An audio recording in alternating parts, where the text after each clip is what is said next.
Welcome back, John Morris Show on this Wednesday.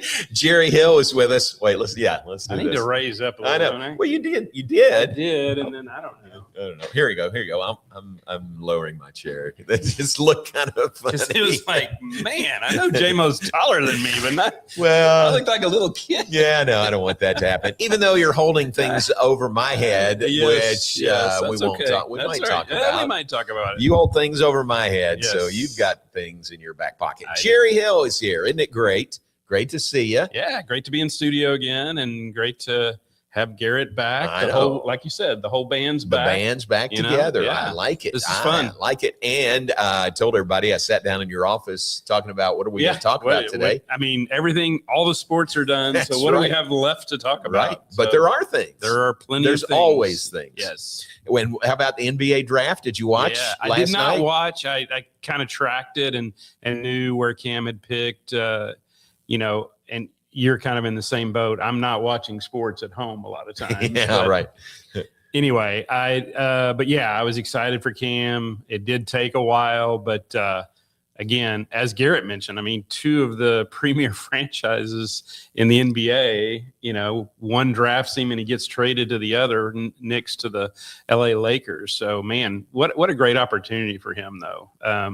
And as you mentioned, John, just the job that Scott has done in terms of developing NBA talent. I think it might have been mentioned in Josie's release as well, but 29 selections all time, 16 of those have come in the Scott Drew era. Oh, wow. How about that? And 15 in the last, since the 2012. So right. That's amazing.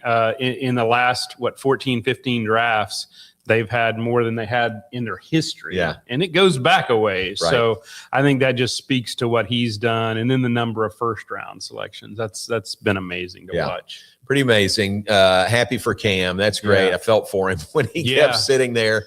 And you know what it's like. They put that camera on you and you're sitting there waiting for your name to be called. And I was trying to remember, I know it's probably been several guys, but I can think of quarterbacks that have been there, and I mean it may not be to the second or third round. Might be they're next there day. for they're there in the green room, they're waiting, and it might not be till the next day. So that's horrendous. At least Cam got picked last night. Right, He did not have to wait till today. And ends up with the Lakers, which is pretty good. No, have you ever covered for the Trib or for Baylor a draft? I have not done an NBA draft. I have done NFL draft. You have? Okay. I was there the year that Robert was drafted. I think that was Kendall's year too, right? Yep. So both of those guys were drafted. And then Justin Hoff and I were there for the Corey Coleman draft. Okay. I think that might be the last draft I did. I didn't do any drafts when I was at the Trib, but I've had those opportunities since I've been at Baylor, and those are fun. I mean, it's an exciting time. And of course, Corey's year was Coach Bryles, ended up being Coach Bryles last year. Yeah. So I got him at the draft, and that might have been one of the last times he would have talked. Yeah.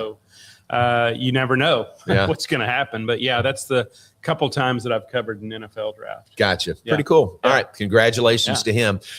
Track and field is one of your sports. Yeah. And so the NCAA outdoor championships are over. We've covered that. Yep. But some of these guys and girls continue in international competition. Yeah, there is a busy weekend this past weekend. And I knew it would be, but there were some that I didn't even know that they were competing this weekend.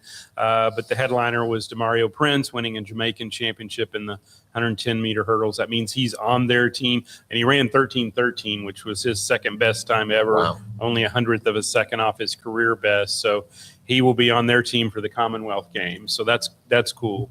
Also at Jamaica, Robert Miller, a signee for Baylor.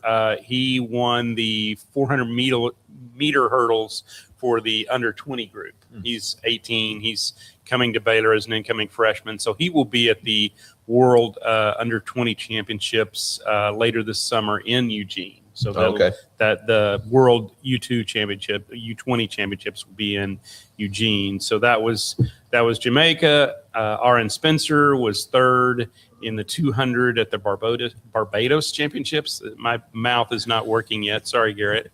And then Janae Gans was in Trinidad and Tobago, and she finished second in the long jump and fourth in the 100-meter dash. So I think she will be representing them in some competition. I'm not sure what. And then a big one coming up this week is the Prefontaine Classic that a lot of our former Baylor athletes will. I think DeMario is going there as well. Trayvon Bromell will be there. So it'll be a great group there at the Prefontaine, which is also in Eugene. Cool. Very good. Is this it's not an Olympic year. Olympics coming up in 28. Yeah, it's not I don't think it's a world championship. That's what I was going to ask. Is it not? Well, because he's going to Commonwealth Games. I would have to check and see. Usually there are, like, if it's not an Olympic year, it's a world championship year. And this being an even year, I would think there would be.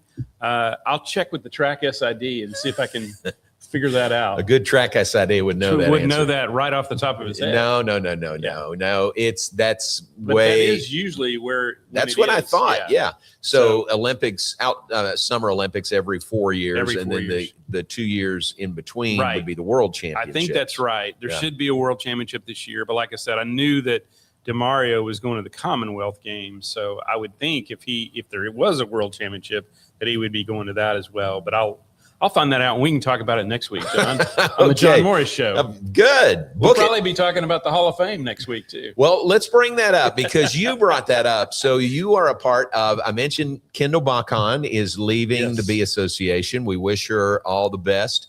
David Wetzel previously left there to take a coaching job. And you have really stepped in and kind of taken hold of the B Association's role of a Hall of Fame class. And y'all met on Saturday. We met via Zoom. Okay. But yes, we did meet on Saturday. There were 7 of us, plus Kendall was there. As she was the one collecting all the votes. Okay. Because even though we were on Zoom like that, we still, by the bylaws, we had to keep it a secret ballot. Oh, okay. So we're sending them to her in the chat room. Okay. So just to her, and she tallies the votes, and then we go to the next round. Okay. So we wound up with an 8-person class that we hope will be released early, if not sometime next week. Okay. Talked to Doug McNamee yesterday, and his plan is to try to notify all the electees this Friday. Cool. That's great.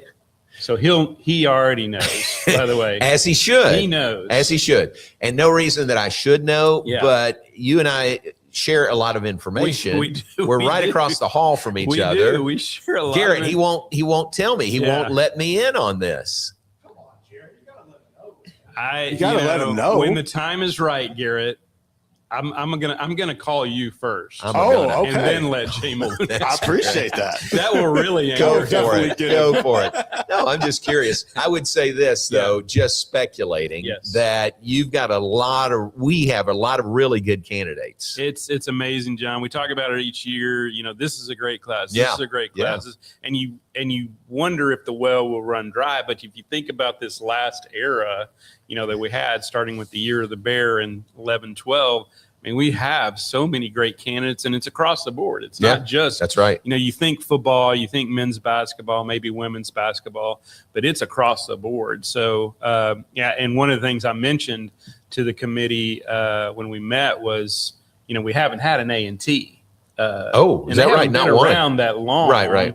And their better era obviously started when Coach Mulkey came in. Obviously. And so Kiara Nowlin. Oh, good. Her last year would have been 17, 2-time NATA. She's not eligible yet. She's not, but I'm saying like that's what I was telling like the next committee. year. Yeah. Hey, this is what we got to look forward to next year. Because we try to keep it as balanced as possible too. That's great. Like sports and everything. So we try to keep all those things into account. But yeah, I was just letting them know that, hey, this is what we have to look forward to, you know, that we will have an A&T athlete in eventually. And that'll start a string, I'm sure, of them. And you have to be 10 years from graduation 10 years from leaving Baylor. Yeah, the way we did it, and I think this changed at some point, that we did academic year. Okay. So like so 16 obviously would be the year that everybody that finished in 16, but it's actually finished in 15, 16, Gotcha. Right. would be eligible this year. This Okay. is their first year of eligibility. And then, so like if you play football in 15, you're in the 15, 16 year. That's the way it happened with Bryce Petty. That's right. Because he played in 14, Right. but he finished in 14, 15. Right. So we elected him last year. So, so there will be some people that, there might be one from that 15 team that I gave that hint, Garrett. At least he gave me I some threw hints. some stuff out to He him. did give me hints. Not all you gotta much. do. Huh? Just He give us gave a me little not sample. much hints, though. He was saying 15, 16. Okay, great. Let me go back and There's look. plenty. There's plenty to pick from.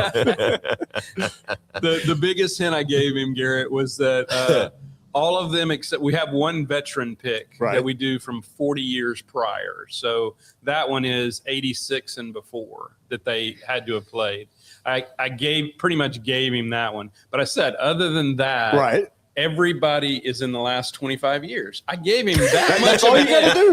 Well, that's a great If you think hint. about it, it even narrows it down because Yeah. it has to be before, Right. or it can't be after 15, 16. Yeah. So I've narrowed it down to like a 15-year stretch, and he still couldn't get them all. Oh, come on, J-Bo. You've called most of these people. I know. I have. I would like better hints, please. Give me a letter. We will Give me a talk letter a lot about it next week. All right. Yes. So I we hope promise. to. So the process now is you and the committee. You've done your work. Yeah. You've And given actually, that list. Yes, and I've given that list, and they're doing their background checks and all that. And then we actually have a committee meeting today because we also.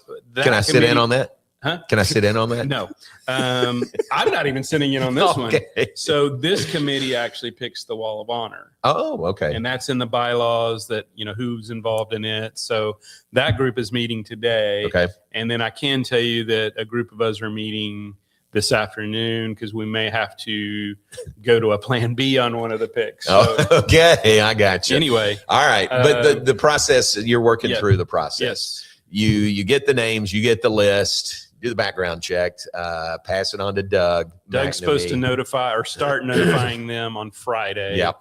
And then I think we're going to release it. I talked, who did I talk to? Justin Hoff yesterday. And I think we're going to release it maybe next Thursday, right before the 4th of July weekend. Okay. So we'll do that next week. Okay. And there have been some interesting stories through the years of getting hold of some of these people, Yeah. to notify them, hey, we would like to honor you as a Yes. member of the Baylor Athletic Hall And of a Fame. lot of times, and particularly if it's been a while, they're like, who is this? What are we?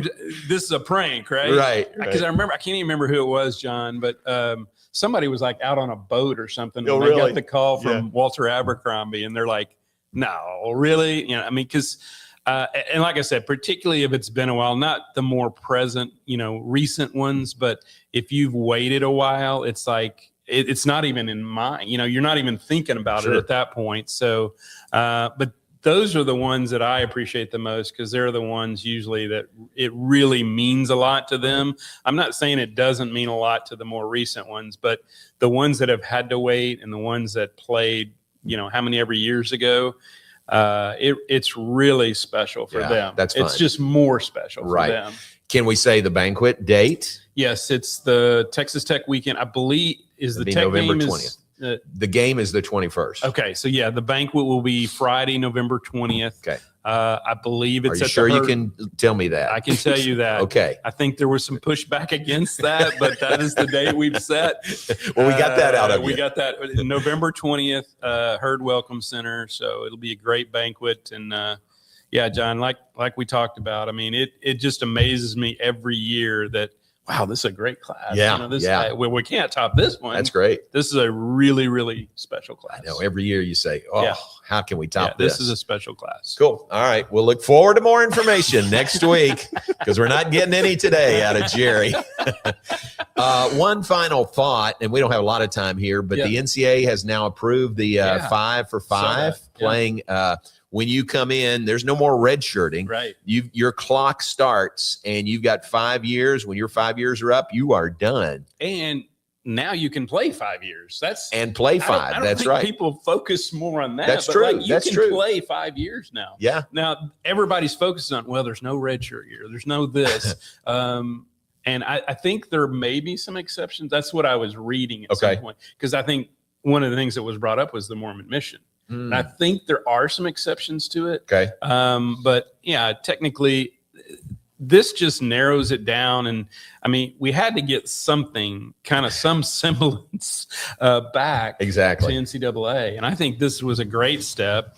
Now, what you're going to see, John, and I think some of it's already happened, like with ones that just finished this year, well, what about my 5th year? Exactly. You know, there's already lawsuits for that. And I think there will be lawsuits on everything, you know, but that's what the NCAA has had to deal with, you know, over the last how many ever years. It's a litigious society. It is very much so. But I'm excited about it. To answer your question, I think it's great for college athletics in general. Yeah, it just kind of we don't need standardizes 28-year-old freshmen or whatever. You know, I mean, we don't need that. Right. So that's another part of it. It's 5 years to play 5 when you enroll. Your clock starts, or when you're 19. When you're 19 years old, your clock starts. Right. So if you delay entering, you know, you can't delay entering like by 3 or 4 years. Your clock starts as soon as you turn 19. When you turn 19, if you don't, it's the earliest of those. So yeah, I think it just kind of narrows it down where we're not going to have, you know, 30-year-olds playing college athletics. You know who I think of? 2 people I think of when you think of being here. Because in your mind, you know, you grow up, it's 4 years in college, 4 years in college. Yeah. Okay. Now it's going to be 5 years in college for potentially. I think of Maggie Davis Stinnett, who came out of Richfield High School. I think so. Yeah. Maggie came out of Richfield High School, played women's basketball here at Baylor, got married, had a baby, and came back and played a 6th year. Yes. And at the time, it was like, oh my gosh, 6 years. Right. You can't do that. And she did very well at it. And she's a member of the Baylor Athletic Hall of Fame. Yeah. You at least know about her, John. Well, of course I do. I know everybody. I know a lot except this year. And the other one is Bryson Jackson, who played linebacker here. Now, through a weird set of circumstances, he actually played 7 years, or was on the team 7 years. Right, he was here 7 years. With injuries and a COVID year in there, he was here 7 years. Yeah. And that was odd. Yeah, that was incredible. I mean, it's like, you know, what I remember, John, and you mentioned Maggie, I just remember it seemed like Texas would get all of those 5 or 6 year exemptions, you know, like wait a second. They kept playing, but you know, and Maggie was one of the exceptions for us, but yeah, I just remember Texas getting a lot of those. Yeah. Funny how that works out. All right. Well, thanks for coming in. Absolutely. Thanks for sharing a good portion of your knowledge. What I could. Not all of it. He didn't leave it all on the table, but next week, we look forward to next week. Thank you, Jerry. Thank you. Have a great day.